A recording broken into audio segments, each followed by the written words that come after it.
نعیم قریشی صاحب، آپ کی نظر میں طارق محمود جہانگیری صاحب اور جج مار وکیل ہمارے معاشرے کے؟ جی بہت شکریہ جتوئی صاحب. پہلے تو میں یاد دلا دوں ضمیر صاحب کو کہ وہ مولوی اقبال حیدر صاحب ہوا کرتے تھے جن کا وہ ذکر کر رہے تھے اور نام یاد نہیں آ رہا. جی جی جی جی جی وہ بھی میاں داؤد کی طرح آئے دن ایجنڈے کے تحت پیٹیشنز فائل کیا کرتے تھے. سب سے پہلی بات تو یہ ہے جتوئی صاحب کہ میں معذرت کے ساتھ عبداللہ گل صاحب سے یہ کہنا چاہتا ہوں کہ یہ وکلا کے آپس کے اختلافات ہرگز نہیں ہیں. یہ اصولی معاملات ہیں، یہ انصاف کا معاملہ ہے. اسی چینل پہ اسی پروگرام میں آپ ہی کے ساتھ اگر آپ کو یاد ہو 26ویں آئینی ترمیم کے بارے میں ہم مسلسل یہ بات کرتے رہے اور کہتے رہے کہ اس کے نتائج بہت خوفناک نکلیں گے. اور اس وقت جیسے آپ نے کہا کہ اس وقت یہ سب دعوے کیے جا رہے تھے کہ جی سپریم کورٹ میں پینڈنگ کیسز بہت پڑے ہوئے ہیں، 50-56 ہزار کیسز کے بارے میں بات ہو رہی تھی کہ وہ پینڈنگ پڑے ہوئے ہیں، آئینی کوڈ بن جائے گا تو وہ بڑی جلدی نکل جائیں گے اور عام آدمی کو بڑی جلدی انصاف ملے گا. ہم اس وقت بھی یہی کہہ رہے تھے کہ یہ عدلیہ کی آزادی سلب کرنے کی ایک تحریک ہے، ایک کوشش ہے، اور اس 26ویں آئینی ترمیم سے عام آدمی کی زندگی پر کوئی مثبت اثر نہیں پڑے گا. اور آج ہم دیکھ رہے ہیں نہ وہ پینڈنگ کیسز حل ہوتے ہیں اور نہ آئینی بینچ نے ایسا کوئی کام کیا ہے. اور جو بات ہم کہہ رہے تھے بار بار بہت سارے دوست نشاندہی کر رہے تھے کہ عدلیہ کی آزادی کرب ہو جائے گی، اور بالکل اس وقت ایسا ہی ہے. اسلام آباد کا ہائی کورٹ جو ہے ایک وقت میں اطہر من اللہ کی موجودگی میں، جسٹس اطہر من اللہ صاحب کی موجودگی میں ہم سمجھتے تھے کہ وہاں لوگوں کو انصاف مل سکتا ہے. جی ضمیر بھائی جلدی سے بریک لینی ہے.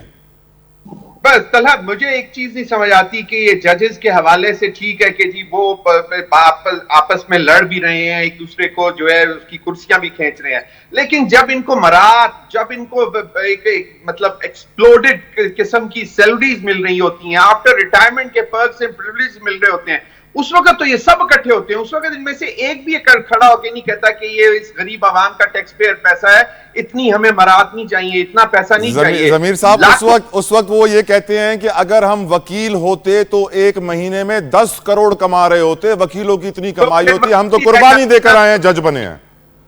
نہیں تو پھر وکیل ہی رہ جاتے نا. بالکل صحیح کہہ رہے ہیں، بالکل صحیح کہہ رہے ہیں سر، بالکل صحیح کہہ رہے ہیں ضمیر بھائی. 2010 میں سپریم کورٹ کے چیف جسٹس کی پینشن 5 لاکھ تھی، 2025 میں سپریم کورٹ چیف جسٹس کی پینشن 25 لاکھ ہے اور 3 گارڈز بھی مل گئے ہیں ان کو فار لائف.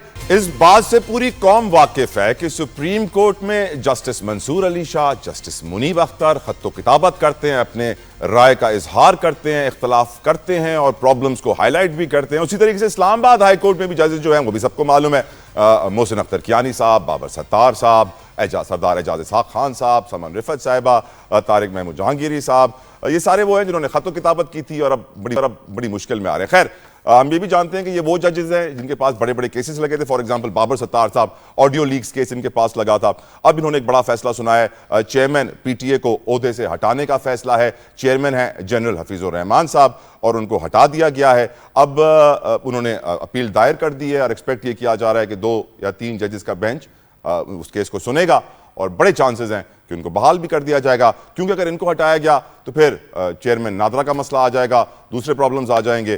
اس کے اوپر پہلے میں بات کرنا چاہوں گا نعیم قریشی صاحب سے. نعیم قریشی صاحب، آپ اس فیصلے کو کیسے دیکھتے ہیں؟ کیونکہ یہ وہ چیئرمین پی ٹی اے ہیں جن کے دور میں ٹویٹر بند ہوا، انٹرنیٹ کی پابندیاں، اور ایمنسٹی کی رپورٹ کے مطابق ایک وقت میں 40 لاکھ لوگوں کی مانیٹرنگ بھی ہو رہی ہے. دیکھیے میں یہ سمجھتا ہوں کہ یہ اسلام آباد ہائی کورٹ کے جج جناب بابر ستار صاحب کا ججمنٹ ہے اور بہت تفصیلی ججمنٹ انہوں نے لکھا ہے اور میں سمجھتا ہوں کہ یہ بالکل درست ہے. اور جس طرح سے ہم بہت اہم اداروں کی سربراہی جس طرح سے ہم لوگوں کو دے رہے ہیں، تو حقیقت یہ ہے کہ اگر ان کی اپوائنٹمنٹ کو اسی طرح جی نعیم صاحب کنٹینیو پلیز. اگر اسی طرح اگر ان اپوائنٹمنٹس کو چیلنج کیا جائے تو حقیقت یہ ہے کہ بہت سارے لوگ اپنی سیٹوں پہ برقرار نہیں رہیں گے.